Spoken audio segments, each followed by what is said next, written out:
সুপারের ডান।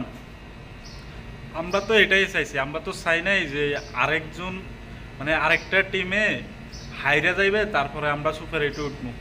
এটা আমরা চাই নাই, আমরা চাইছি আমরা বীরের মতো আমরা উঠবো। সুপার এইটে উঠলে আমরা বীরের মতো উঠবো, না হলে আমাদের উঠার দরকার নাই। নেপালের মতো টিমের সাথে যদি আমরা হারি সুপার এইটে উঠতাম, তাহলে ওই রকম সুপার এইট আমরা মানে ডিজার্ভ করি না, দরকার নেই ওইরকম সুপার এইটে। যাক, অসাধারণ বোলিং তানজিম হাসান সাকিব ভাইয়া, love you, you are beauty ভাইয়া। মুস্তাফিজুর রহমান ডেট ওভারে অস্থির, আর এমনি তো মানে তার কাটার তো তারা মানে বুঝতেই পারে নাই। মুস্তাফিজের কাটার তো নেহলের ব্যাটিংটা মানে এই প্রথম মানে মুস্তাফিজের মতো বোলিংরে ফেস করছে।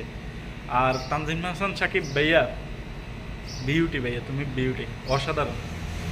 যদিও তাসকিন আহমেদের আজকের ম্যাচে মানে বোলিংটা ভালো হয়নি, তবে পুরা কৃতিত্ব মুস্তাফিজুর রহমান আর তানজিম হাসান সাকিব, এই দুইটা বোলিংয়ে দিতেই হইব।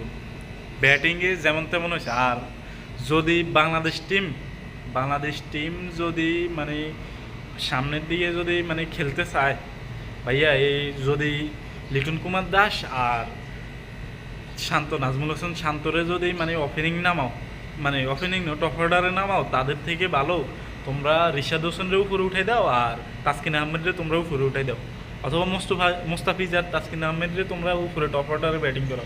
তারাও ভালো শট খেলতে পারে, তাদের হাতেও ভালো শট আছে। কিন্তু এরপরেও মানে এরকম হইব না যে মানে শান্ত ভাই বল এত মানে চোখে দেখে না, বল কোন দিক দিয়ে যাইতেছে বল চোখে দেখে না। অসাধারণ বোলিং তানজিম হাসান সাকিব ভাইয়া, লাভ ইউ। প্রত্যেকটা বল মানে দুইটা ওভার মেডেন নিছে, এক ওভারে দুইটা উইকেট, আবার মেডেন ওভার। অসাধারণ বোলিং ভাইয়া। আর মুস্তাফিজুর রহমান, লাভ ইউ। আর রিশাদের বোলিং তো মানে দেখলে তো মানে শুধু মুগ্ধ হই। পিছনে লিটন কুমার দাস মানে তেইও দশক খাই যায়, মানে বল কি এদিকে আইব না ওই দিক দিয়ে যাইব।